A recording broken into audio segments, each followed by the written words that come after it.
지금 내가 처한 현실이 너무나도 슬프고 힘들다고요? 그렇다면 누군가 아무리 좋은 말을 하더라도 위로가 되기는 힘들 겁니다. 누군가 그 별거 아니다, 다 괜찮아질 거다, 힘내자, 이런 이야기를 해도 힘이 나지 않으실 거예요. 지금 내가 겪는 현실을 그 어느 누구도 완전히 이해해 줄 수는 없으니까요. 하지만 저는 여러분의 기분이 어떤 과정을 거치면 나아질 수 있는지를 말씀드릴 수 있습니다. 오늘 이 영상을 이해하신다면 여러분의 기분이 분명 나아질 수밖에 없다는 것을 확신하게 될 거예요. 이 영상 끝까지 봐주세요.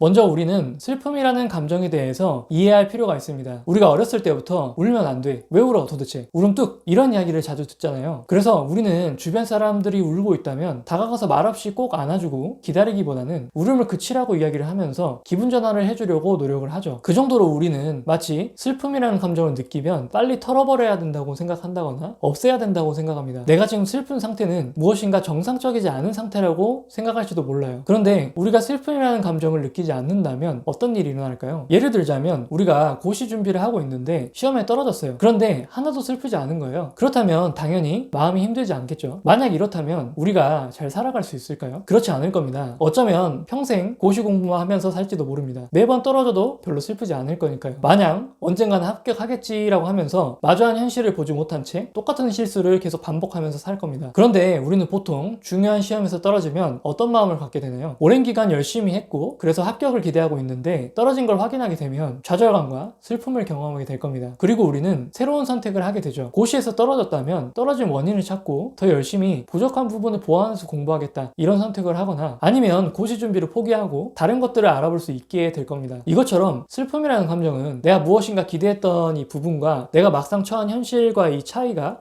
너무 클 때 현실을 인정하고 수용하게 만들어주는 매우 고마운 감정일 수 있습니다. 이 슬픔이라는 감정이 없었다면 실제 현실이 아닌 공상 속에서 살아가고 있을지도 모르죠. 그러니 제가 가장 먼저 말씀드리고 싶은 건 지금 내가 슬프다면 이 감정을 억지로 벗어나려고 하지 말라는 말씀을 드리고 싶습니다. 슬픔은 그 자체로 우리를 도와주고 있는 것이니까요. 그런데 어떤 분들은 슬퍼하는데 자신이 너무 싫어서 밖에 나가서 사람을 만나면서 슬픔을 잊으려고 하거나 집안일을 하거나 다른 것에 집중할 것을 찾아서 슬픔을 외면하려고 하는 그런 경우가 많이 있을 겁니다. 하지만 이런 방법은 슬픔을 다루는 좋은 방법이 아닐 수 있어요. 그 이유는 우리가 슬픔이라는 감정을 잘 다루려면 슬픔을 느끼는 시간이 충분히 필요하기 때문입니다. 아마 이렇게 말씀드리면 아니 지금 슬퍼서 힘들어 죽겠는데 계속 힘들어하라고만 이야기를 하는 거야? 이렇게도 생각하실 수 있겠죠. 그래서 힘들어도 슬퍼하는 시간을 가지셔야 하는 그 이유를 말씀드리겠습니다. 심리학에서는 슬픔이라는 감정이 5가지 단계를 거쳐서 현실을 받아들이고 일상으로 돌아갈 수 있게끔 만든다고 이야기를 하고 있습니다. 바로 부인,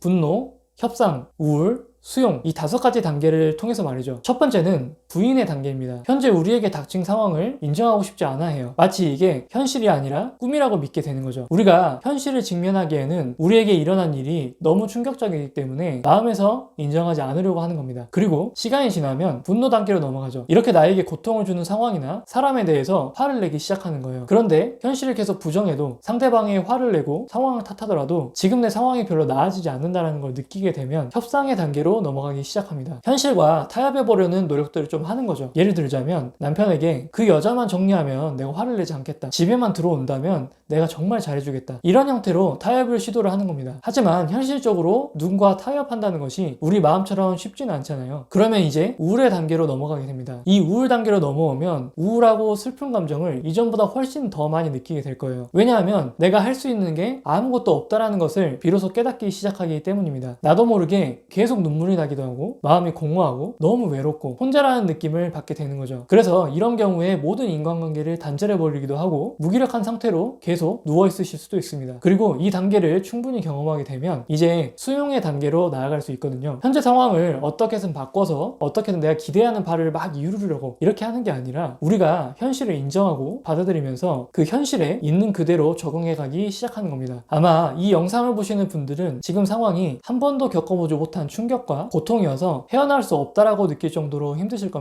하지만 내가 과거에 힘들고 슬펐던 상황들은 우리가 이런 5가지 단계의 방식으로 지속적으로 극복해 왔을 거예요. 여기서 중요한 사실은 우리의 마음이 회복되려면 이 단계들을 경험한 시간이 충분히 필요하다는 겁니다. 우리 마음은 정작 이렇게 슬픔을 느낄 시간이 필요한데 슬픔을 억누르고 현실을 피하면서 기분 전환만을 하려고만 하면 안 된다는 거죠. 그리고 그것이 오히려 우리의 마음이 스스로 회복될 수 있는 시간을 더 늦출지도 모릅니다. 그래서 저는 지금 지금이 너무 슬프고 힘들다면 슬픔과 싸우셔서 이기려고 하지 마시고 충분히 그냥 슬퍼하시라고 말씀드리고 싶어요. 슬프면 안 돼 이렇게 생각하시는 게 아니라 슬퍼하는 내 자신을 허용하는 거죠. 슬픔을 허용하라고 말씀드리니까 이게 뭔가 정말 대단한 것처럼 생각하실지도 모릅니다. 그런데 전혀 대단한 게 아니에요. 제 영상을 보시는 분들은 대부분 아내분들이 테니 직장에서 일하시고 또 집에 오셔서 집안일 하시고 또 육아하는 삶이 너무너무 바쁠 겁니다. 그래도 하루에 5분이라도 10분이라도 꼭 혼자만의 시간을 내보라고 말씀드리고 싶어요. 이 일이 끝나고 여유로워지면 슬픔이 다시 찾아올까봐, 슬퍼지면 뭔가 다 무너져 버릴까봐 그 시간에 뭔가를 하려고 하고 할 게 없다면 핸드폰이라도 보면서 슬픔을 피하지 마시고 그냥 슬픔을 많이 느껴보시라는 거예요. 물론 우리가 무슨 행동을 해도 안전한 상황이라면 가장 좋겠죠. 혼자 있는 차 안이어도 되고 조용한 카페여도 되고 정 여건이 되지 않는다면 잠깐 화장실에서라도 뭔가를 따로 하지 않고 핸드폰도 좀 내려두시고 혼자만의 시간을 가져보시라는 거예요. 그러면서 펑펑 울어보시기도 하고 화가 난다면 소리도 질러보시고 아니면 억울한 부분에 대해서 스스로 이야기도 해보시고 미친듯이 뛰어보고 싶다라고 하면 뛰어보기도 하시는 겁니다. 분명 이게 처음에는 생산적이지 않은 것 같고 내가 지금 뭘 하고 있는 거지? 이런 생각이 드실 수도 있어요. 하지만 이렇게 슬픔을 느끼는 시간을 충분히 가져주신다면 그 시간들이 지나갈수록 슬픔을 넘어서 수용의 단계로 나아가실 수 있을 겁니다.